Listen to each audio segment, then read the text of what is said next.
In this video, we're going to talk about the most painful area that all online sellers have, and that is exactly what to sell online. You might be an eBay seller, an Amazon seller, it doesn't matter, you always have the same problem. And if you're looking for some cool niche ideas, you should watch this video till the end because I'm going to present some really nice ones. But first I'm going to show you exactly how I find these ideas in the first place. This right here is the application for marksite.com. It's an eBay research application, and it collects millions upon millions of eBay auctions that are happening right now. And it calculates which ones are actually selling, as opposed to not being sold at the end. And it creates statistics for which items were selling the best. This is a list of over 10,000 items. 12,000 items right now that have sold with at least 75% sell-through in the last month.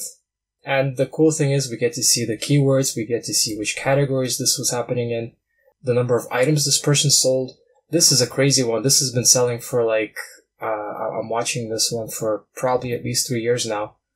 These keys are incredible. I don't know how they do it, and this guy's the only one. So yeah, in the last month he sold about 52, but I can see that he's been doing the same thing month after month for many years now. We can see how many sellers are in this business. So usually it's not that many. The average price that this person is getting for these auctions and the average number of bids. Let me show you a really nice one to kick things off, and that's the 10 by 42 binoculars.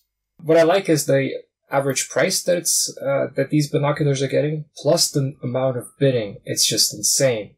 This is a really high demand item.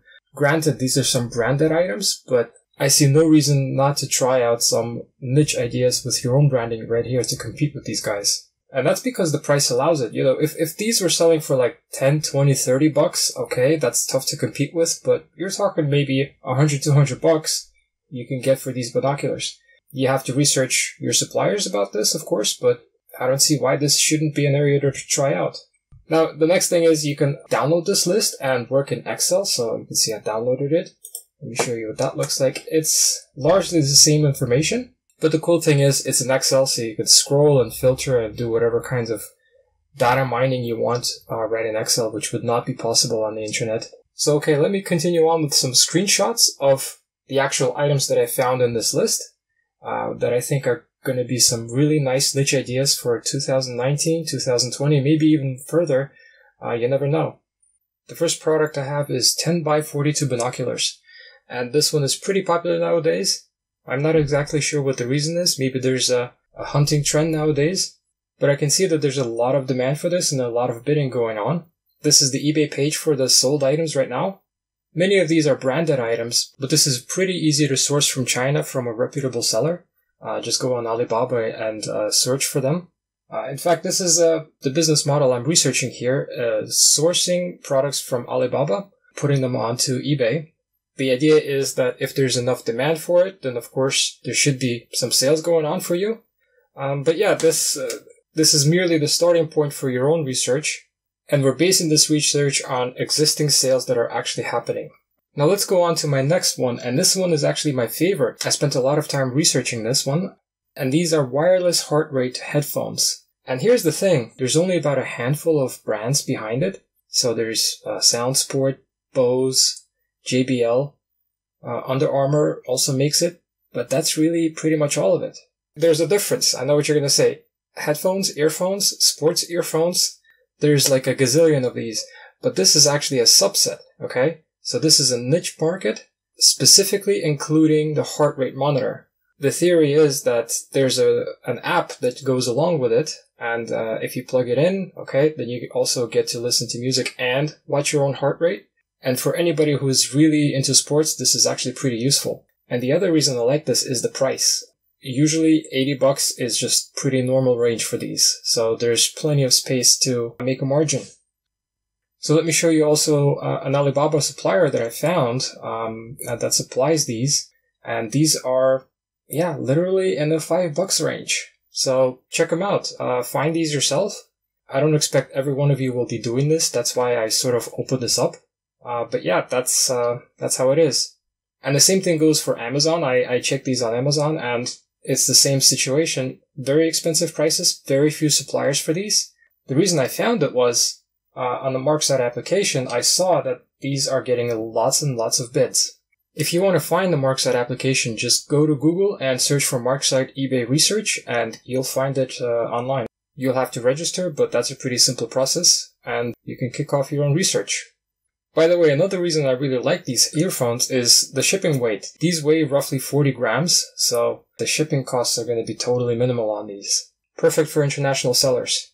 Now this next one is actually an unfortunate product. It's the two-way radio, and due to recent events, these are getting also a lot of bids.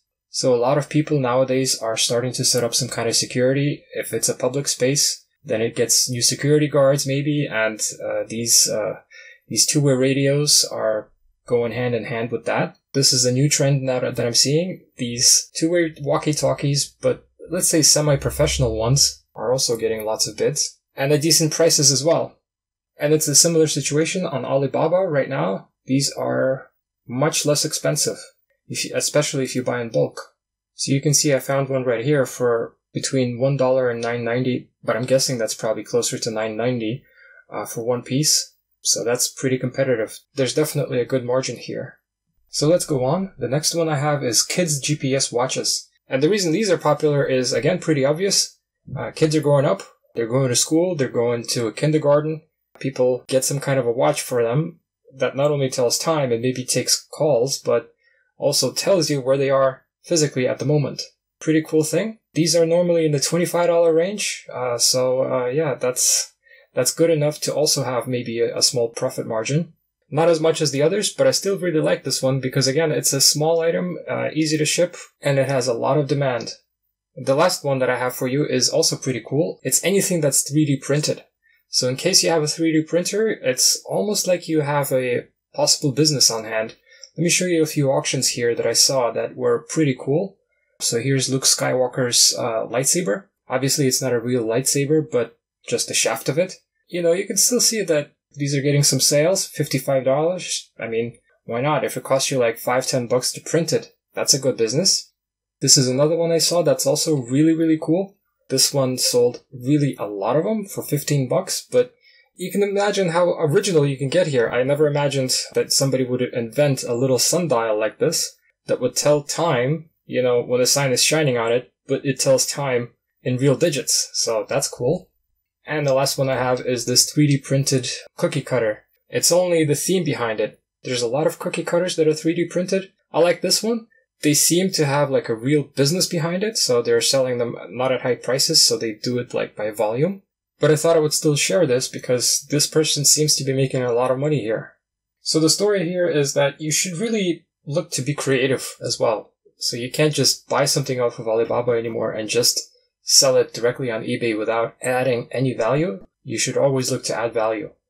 So for example, if you're selling those binoculars, add a little booklet of some kind, or maybe a little ebook about hunting, for example. Why not? Because if a person is looking at two identical or nearly identical sets of binoculars, but one offers a free ebook, guess which one they're going to buy? So you can get as creative as you like. And the point here is, now you've got some niche ideas to also continue working on. So I hope that helps, and I'll see you in the next video.